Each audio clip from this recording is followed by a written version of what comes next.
This is your pool party captain, Randy Fitzsimmons, and you're listening to the Game Changer Podcast. Pew pew! Ladies and gentlemen, celebrating 5 years as a podcaster, introducing Nate the Great! I came to play, there's a price to pay. Time for you to get down on your knees and pray. You can say goodbye to the good old days. They're never coming back, watch your future fade. I came to play to get my dues paid. I guess you had a dream, but it can't be saved. I came to play. There's a price to pay. Time for you to get down on your knees and pray. You can say goodbye to the good old days. They're never coming back, watch your future fade. I came to play to get my dues paid. You know, I really hate to admit it, but the Miz is kind of growing on me. Like warped, sort of. Welcome to the Game Changer Podcast, ladies and gentlemen. I am Nate the NateFNGreat, and I'm going to be talking about quite possibly one of the more interesting game changers in professional wrestling, that being Mike the Miz Mizanin. I mean, to be honest, you look at everything that he accomplished in his career, and it's absolutely crazy. He went from being an MTV star to a wrestler. He's one of the few people who have gone from being a celebrity to becoming a actual professional wrestler very successfully, in honesty. Sure, it took him a couple of years. I mean, we have to mention the fact that he went through OVW, that Tough Enough deal. He went on as a very awkward host in the Diva Search, which was interesting. I mean, we have to really mention the fact that he forgot what the number was to call to vote. It was interesting. Then he was the chick magnet, where he worked in ECW, and he had like 3 women with him. Extreme Expose. Remember when that was a thing? Oh yeah, that was interesting. He would not really see success until he started teaming up with John Morrison, creating the Dirt Sheet. Quite possibly one of the most entertaining duos, as well as entertaining shows that WWE truly created. And they saw great tag team success as WWE Tag Team Champions and World Tag Team Champions. Then we see The Miz go from being a tag team competitor to a singles competitor after being split up in the draft. And a lot of people thought that he was going to be the Mario Jannetty of the group, which in all honesty, looking back at it, is kind of interesting to say the least, because it was one of those situations where the flashier of the two, John Morrison, was the more not so highly remembered in WWE, but that was because they didn't know how to use him. But anyway, Miz would go on to Raw.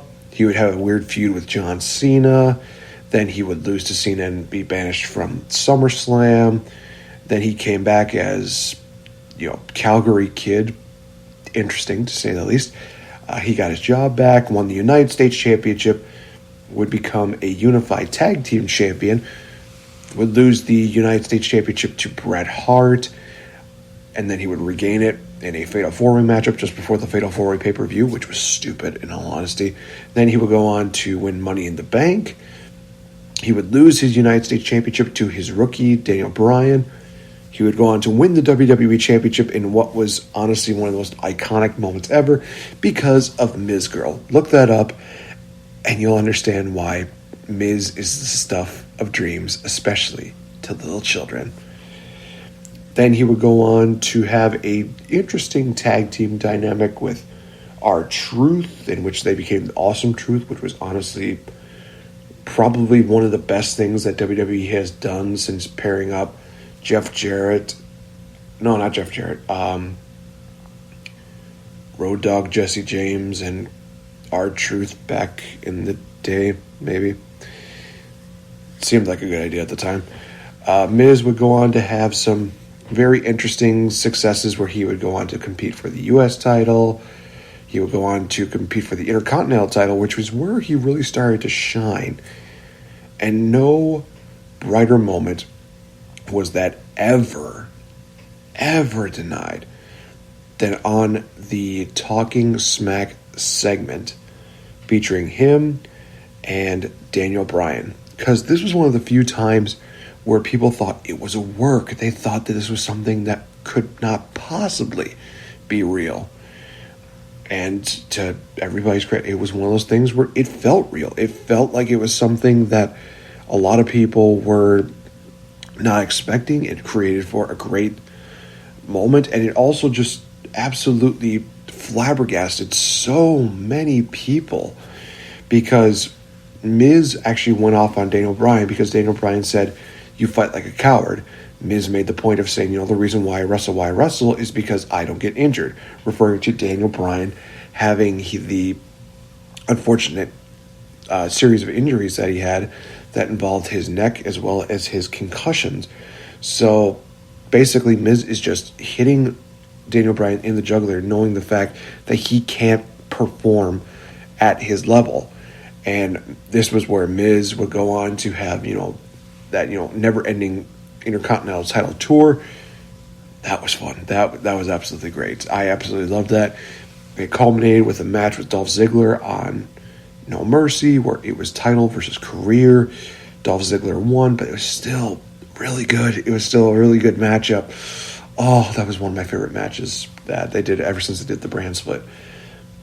Then they kind of just brushed that off because The Miz won the title back because reasons, to say the least. Then Miz would go on to have a feud with Dean Ambrose, where he would again get some shoot quotes in, lose the title to Dean Ambrose. Miz would then go on to battle with John Cena, lose to Cena at WrestleMania, then have a deal where he gets drafted to Raw, win the title back from Dean Ambrose, and then he would go on to just feud on with random people, including, I think it was Apollo Crews and Jason Jordan, because reasons.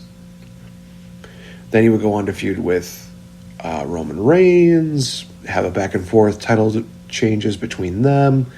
He would go on to lose that title at WrestleMania to Seth Rollins. And he kind of was in a slump for a while until John Morrison came back, and then they decided to be tag team champions again.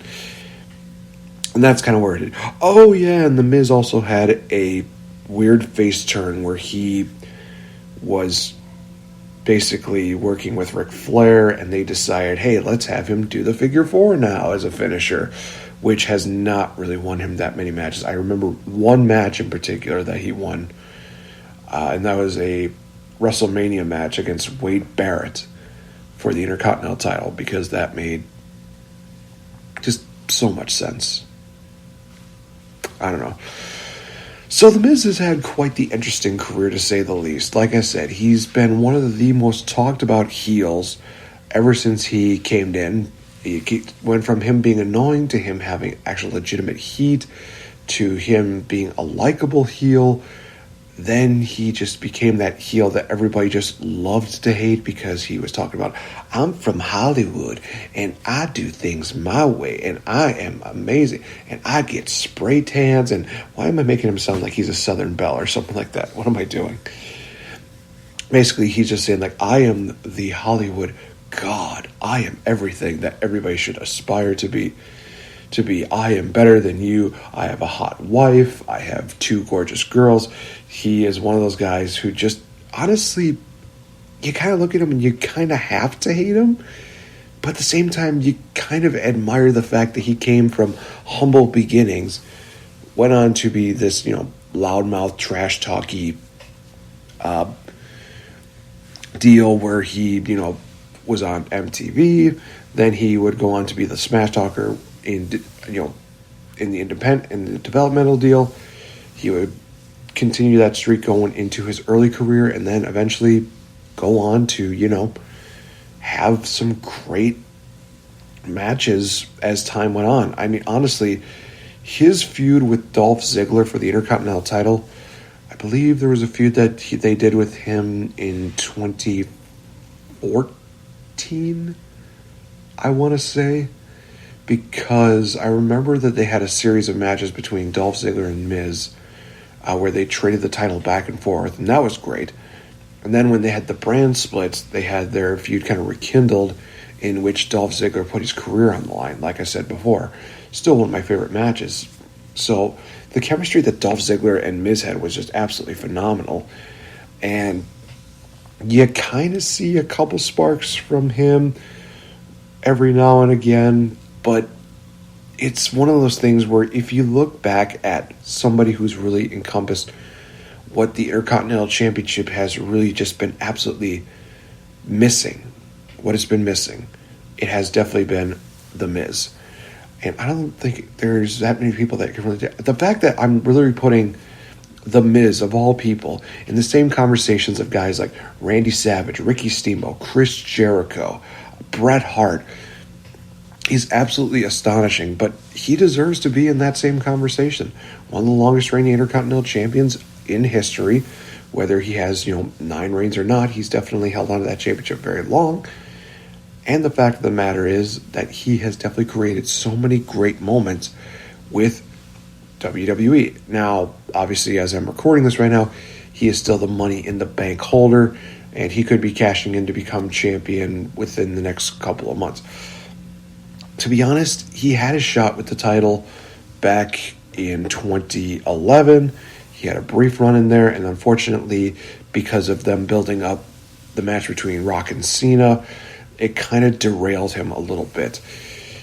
But it was another point where they probably could have created him as a main event level star and really made him into something more. And that would have been during the WrestleMania 33 season, which would be in 2016, I want to say. No, that would have been 2017. Yep, nope, 2017. There we go. Had to make sure I got my numbers right. And it all just...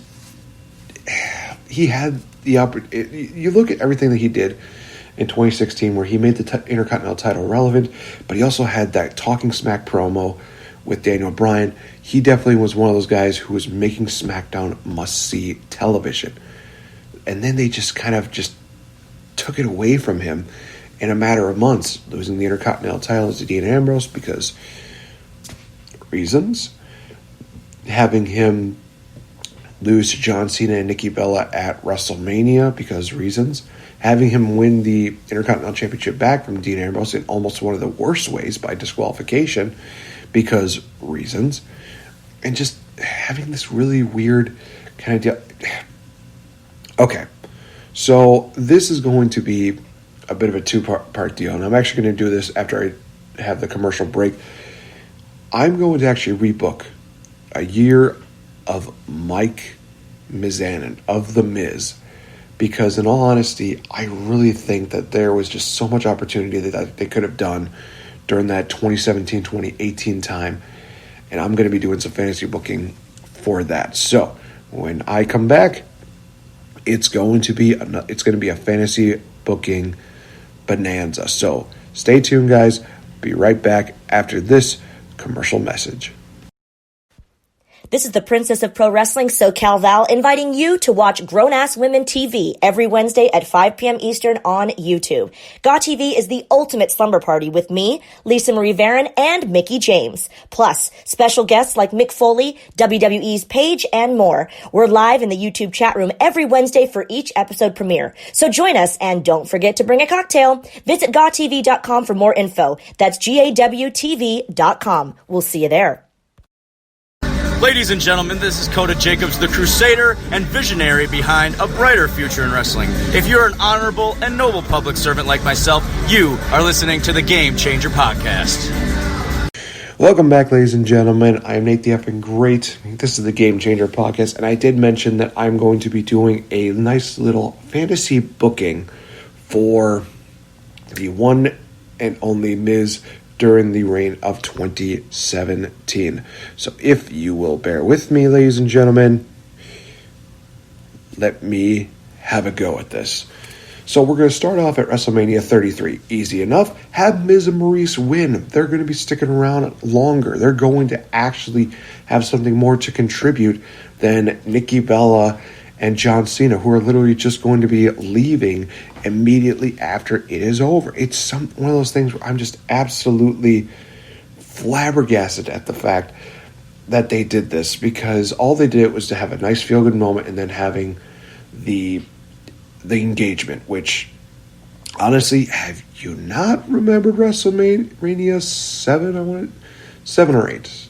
I believe it was WrestleMania. I think I'm right with WrestleMania 7. The one where we saw Macho Man versus Ultimate Warrior. Warrior kills him. Then literally we see the huge reunion between Miss Elizabeth and Macho Man. Just seeing that made it so much more impactful. Having that moment where even at a loss, John Cena still proposes to Nikki Bella, that would have made so much more impactful. But it was just one of those things where it's like, oh, they won, so therefore they're getting engaged. That makes no sense. That just absolutely just irks me to a T.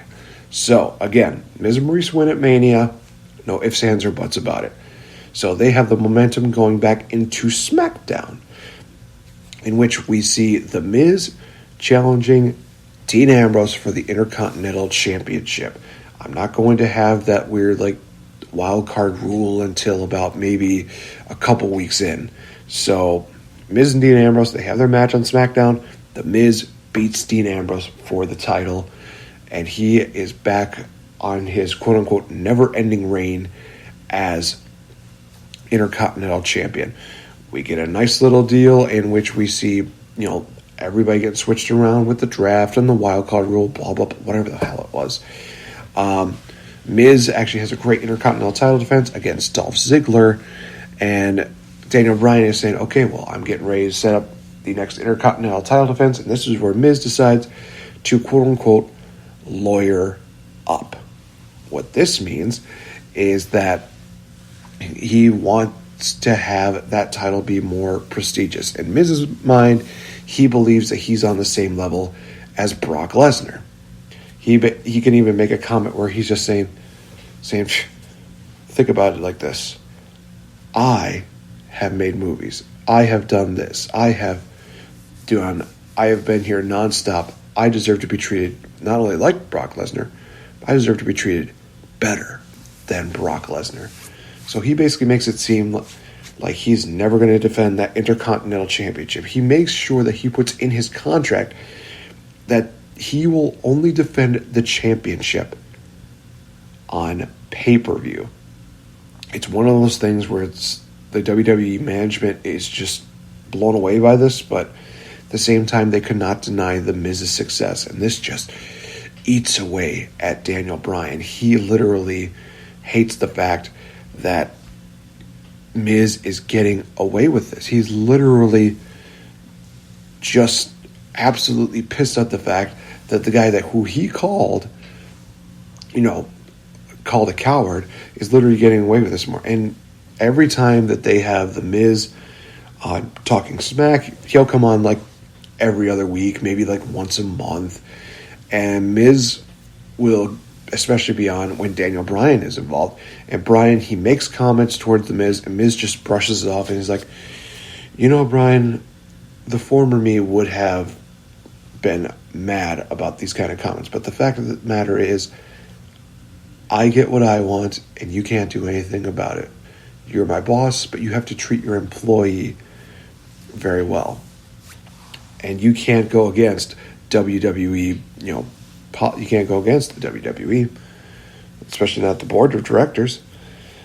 So literally, Daniel Bryan is just absolutely flabbergasted. He thinks to himself, okay, I have to figure out a way to take the title off him. So he just starts doing these matches where he takes full advantage of it. So we see at Backlash, The Miz defending against Sami Zayn and Baron Corbin. It's a nice matchup there, and honestly, guys, I think it will actually add a little bit more spice to the matchup, in which we see Sami Zayn do a lot of the work Baron Corbin fights off to, but Miz sneaks away with the championship. So obviously Miz stating, hey, I don't have to defend it until the next pay-per-view. But he doesn't get that chance to do it because he's put in the Money in the Bank ladder match. Daniel Bryan tries to get him to defend the title in the same night, but Miz says, I can't do that. You can't touch me. So Miz is put in the Money in the Bank matchup. He gets close, but it is eventually won by Baron Corbin. Keeping that because Baron Corbin definitely deserves a lot better than what he did because of the fact that he was trying to be in character, and the fact of the matter was that he did not deserve to be buried like he did by, do. So this might be one of those questions where a lot of people might be thinking, well, wait a minute. I thought that, we would get Kevin Owens involved with this. Kevin Owens is going to be staying on Raw with the United States Championship. He's going to have that Kevin Owens America deal. It just makes more sense to me. It just absolutely makes it more better. In all honesty, they could even probably move, AJ stuff. They could try. Nope, they are not going to do that. You could still build up great characters on Raw and have Kevin Owens be that badass heel that everybody just loves to hate. Now, we go into the next pay-per-view, SummerSlam, ladies and gentlemen, and The Miz needs a big-time opponent for the biggest party of the summer. Who might that be? Break the walls down! Chris Jericho. Now, I know that there was a little bit of possible conflict with this because this might not work with his Fozzy tour, but if we can actually make sure that we give him enough money, he might be able to do it. I could be 100% wrong about this, but I think we could actually make something great. So The Miz faces off against Chris Jericho for the IC title. In this matchup, Chris Jericho wins, but by disqualification. Miz is still able to hold on to the championship. He walks out saying, hey, I'm still champ, and I won't have to worry about defending the title until the next pay-per-view. So Miz is just saying, hey, I don't have to worry about that. Everything's fine. There's nothing that can go wrong. Daniel Bryan says, well, maybe you should have looked a little more deeper into your contract. There is a loophole where basically it states that should Miz lose on pay-per-view, he will have the Intercontinental Championship will be allowed to be defended on SmackDown, and the stipulation where it has to be defended on paper every other month, the stipulation that Miz created would be null and void. So Daniel Bryan decides to have a little bit of fun at the Miz's expense. He makes him defend the title every single week against a different opponent. He has him defend it against Chris Jericho one week. He defends it against Baron Corbin another week. He defends it against Sami Zayn another week. Miz is able to sneakily get out of this, but he's realizing that the odds are going to be just heavily against his favor, especially when he finds out that he has to defend his championship at a fatal four-way matchup at Hell in a Cell. In the matchup, though, Miz is able to defeat these competitors with the debuting Miztourage. Yes, Bo Dallas, Curtis Axel, they were drafted over from Raw to SmackDown. They have been given an exclusive contract through The Miz, and they are basically going to be, again, the bodyguard deal. Next up, we go to Survivor Series, in which after every title defense that he's had to deal with,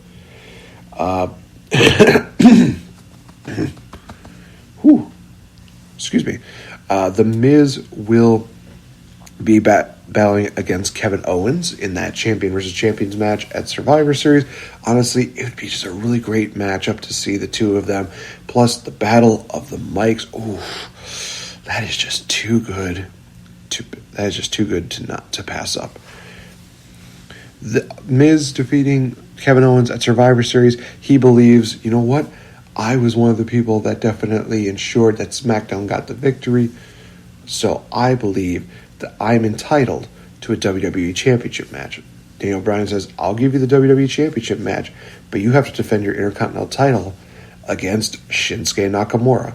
In this matchup, Shinsuke comes very close But the Miz is able, to the distraction of Maurice as well as the Miztourage, wins the matchup and gets his WWE Championship match at Clash of Champions.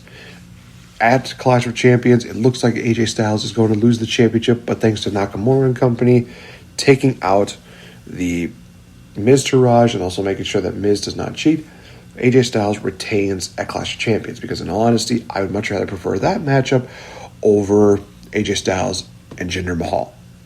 Case closed. So after that, The Miz is just literally blaming Daniel Bryan for all the recent losses that he's had. He's literally just like, you are one of the worst bosses that I've ever worked with. You are literally one of the worst people I've ever worked for. He's literally now not realizing the fact that he no longer has that stipulation anymore. He is just finding ways to just dig it into Daniel Bryan. So Daniel Bryan's like, okay, you know what, Miz? I'm going to do something that I should have done a long time ago. You're going to be in the Royal Rumble matchup. And Miz is just like, it seems more like a reward than anything. He says, you're also going to defend your Intercontinental Championship at the Royal Rumble in a 6-pack challenge. In this matchup, it's going to be Miz versus Baron Corbin, Sami Zayn, Shinsuke Nakamura, Bobby Roode, and Jinder Mahal. Literally one of those things where it's just like, we're getting everybody in the pool, but at the same time, we're getting Zayn and Nakamura again. Oh, yes, please. Roode and Nakamura. I'm totally fine with that. And also, Miz is going to look like the underdog, and it's one of those things where people are probably predicting, yes, it's fine. He's going to win. You know what? He's going to lose. We're not going to see him having the title run. The Miz retains the title. And after this is where it's going to get full-on Miz. Everybody's going to hate this. It's going to hate every single bit of this. But it's going to be a situation where it's going to be very good. So, Royal Rumble matchup takes place. At number 2, we actually hear Daniel Bryan's music hit, and Miz just trolls everybody. Despite being injured, he's the one who gets the last laugh at the end of it. He's making everybody realize, oh no, you wanted your hero to come back? Oh, well, too bad. It's not happening. I get to wrestle. He doesn't. And it's because of this that Daniel Bryan forces The Miz to defend the championship every single week up until Fastlane. When we reach Fastlane, it looks like Daniel Bryan's going to make sure that Miz can't beat the odds, where Shane McMahon says, Daniel, you are not in the right frame of mind. Here's the thing, you are going to have to take some time off while the board of directors discusses what's going to be best for business. So Miz has a title defense against, we'll say, Bobby Roode. Miz retains again. SmackDown after Fastlane, Shane McMahon tells it, I talked to the board. They've made a decision that unfortunately your services are no longer required. You're fired. And literally we have a nice little seemingly farewell speech for Daniel Bryan the following week, in which he clarifies what Shane McMahon was actually referring to. And this is where we put that little gem in there where Daniel Bryan made the announcement that he was cleared to wrestle. And it's at that moment, and it's one of those things where he basically says, that he talks about, meeting up with a neurologist, meeting up with the best doctors. And what Shane McMahon meant to say is that I was fired as the general manager, but not as an active competitor. So Daniel Bryan is cleared. He's going to be back in action. He's going to be back in wrestling. The new general manager, Paige and Shane McMahon, decide to make a match for WrestleMania in which we see Daniel Bryan versus The Miz for the Intercontinental Championship. one of the most well-placed matches that you could have. Now, here's the thing about this, is that originally I had slated to have The Miz take on maybe somebody like Sami Zayn, where he can win the Intercontinental Championship from there. However, hearing that Daniel Bryan is going to be coming back, it's one of those things where it's like, you have to have this matchup. Daniel Bryan versus The Miz would be the best matchup to have on the card. It's the matchup in which Daniel Bryan can regain a championship that he never lost, and it will be even better because he'll get that sweet revenge on The Miz. We have some great build-up between Daniel Bryan and The Miz, have those hype packages where they're showcasing the fact that Miz has just been an absolute douchebag since Daniel Bryan has been retired, and build it up to this moment in which they have a 15-minute matchup. It seems like Miz is going to pick up the victory. Seems like the Miztourage is going to help him pick up the win. But Daniel Bryan is able to pick up the win with the running knee, the yes lock. Daniel Bryan wins the Intercontinental Championship, and we have that great WrestleMania moment where Daniel Bryan has returned and he's won the championship that, like I said, he has long awaited and long wanted to have back. Night after WrestleMania, we see The Miz, and the Miztourage goes to Raw, and Daniel Bryan continues having his great reign as Intercontinental Champion on SmackDown.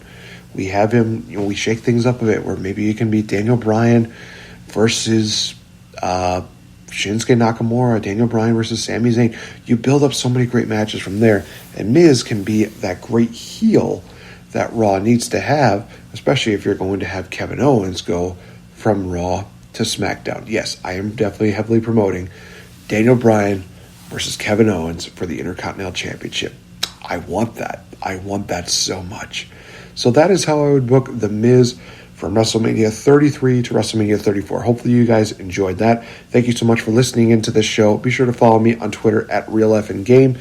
Be sure to also leave a like and leave a comment for the podcast. Hopefully you guys have been enjoying this. And be sure to also continue to listen in, because I will be having some more interviews in the future with big-time ACW stars. Just got finished with a show at this moment when I've been recording. So thank you guys so much for listening in. Thank you so much for your support, for your love. Definitely need that now more than ever, especially with everything that's going on in the world. Thank you guys so much. I'll see you guys in the next episode. Stay safe, be smart, show respect. And remember, one day at a time, you can make a difference. See you guys. I'm here.